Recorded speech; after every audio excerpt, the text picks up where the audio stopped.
ওই দেখো ডক্টর শফিকুর রহমান। আসসালামু আলাইকুম ওয়া রাহমাতুল্লাহ। বরিশালও গেছি।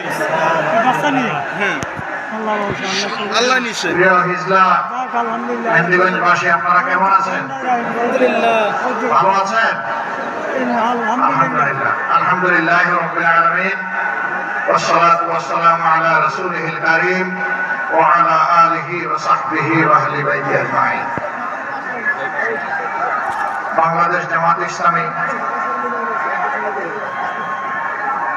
হিজলা মেহেন্দিগঞ্জ আসনের উদ্যোগে আয়োজিত আজকের এই নির্বাচনী জনসভার সম্মানিত সভাপতি, সভা মঞ্চে বসা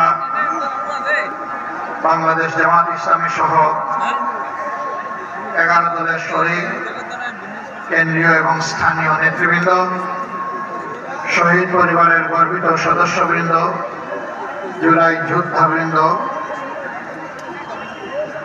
এই আসনের সম্মানিত ভাই ও বোনেরা, সাংবাদিক বন্ধুগণ, শৃঙ্খলার দায়িত্বে নিয়োজিত রাষ্ট্রের বিভিন্ন বাহিনীর সম্মানিত সদস্যবৃন্দ, আল্লাহ তাআলার শুকরিয়া আদায় করছি। বাংলাদেশের মূল ভূখণ্ড থেকে বিচ্ছিন্ন এ যেন আরেক বাংলাদেশ, সেই মেহেন্দিগঞ্জে আল্লাহ তাআলা আমার জীবনের প্রথম এখানে আমাকে হাজির হওয়ার তৌফিক দিয়েছেন। আলহামদুলিল্লাহ।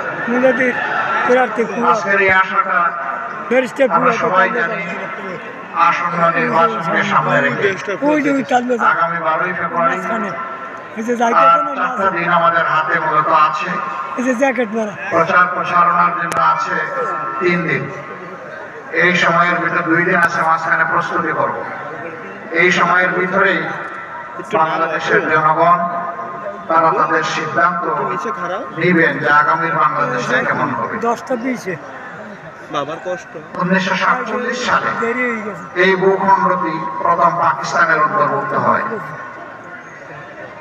23 বছর পূর্ব পাকিস্তান ছিল অখণ্ড পাকিস্তানের অংশ। সেই সময় পশ্চিম পাকিস্তান এবং পূর্ব পাকিস্তানের মধ্যে বিভিন্ন ক্ষেত্রে যে বৈষম্য এবং ব্যবধান তৈরি হয়েছিল, যে বঞ্চনা তৈরি হয়েছিল, তারই বিস্ফোরণ ঘটেছিল 70-এর নির্বাচনে।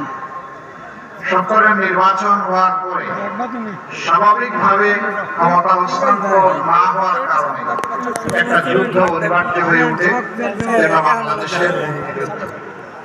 সেই যুদ্ধের মধ্য দিয়ে একই ভূখণ্ড আবার নতুন করে স্বাধীনতা লাভ করে বাংলাদেশ।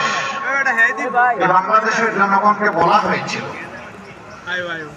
যদি আমরা নিজেদেরকে শাসন করার সুযোগ পাই, আল্লাহ যদি কবুল না করে, আমরা এই দেশকে বাচ্চা বলান হালায় থুইয়া এবার পলা লাগবে। দেশ এসে দেখে গেছে, সেই দেশে পরিণত অর্থাৎ দেশটি হবে সুজলা সুফলা শস্য শ্যামলা। ডক্টর শফিকুর রহমান হ্যাঁ মার্কাই কি মার্কা করবে, নিরাপত্তা এখানে শতভাগ নিশ্চিত হবে, মানুষ কাজ পাবে, অংশীদার হবে, সমাজের সব ক্ষেত্রে ইনসাফ। তুমি কি মার্কা আইছো? কোনো বৈষম্য থাকবে না। কি মার্কা বলছ এইটা আইছো?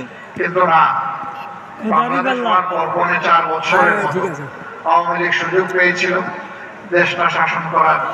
কি করেছে কি করে নাই, তখন যারা বিবেকবান ছিলেন, যারা জীবন্ত সাক্ষী ছিলেন, এখন যারা বেঁচে আছেন, তারা দেশটাকে একটি গুরুস্থানে পরিণত করেছিল। জায়গায় জায়গায় চুপ চুপ রক্ত আর কাড়ি কাড়ি লাশ। ব্যাংক ডাকাতি, বড় নেতার ছেলেরা পর্যন্ত ব্যাংক ডাকাতিতে লেগে গেল। মা বোনরা ইজ্জত নিয়ে থেকে বের হয়ে আবার ফিরতে পারবে তার কোনো নিশ্চয়তা ছিল না। রিলিফ আসলো বিপন্ন বাংলাদেশের অসহায় মানুষের জন্য।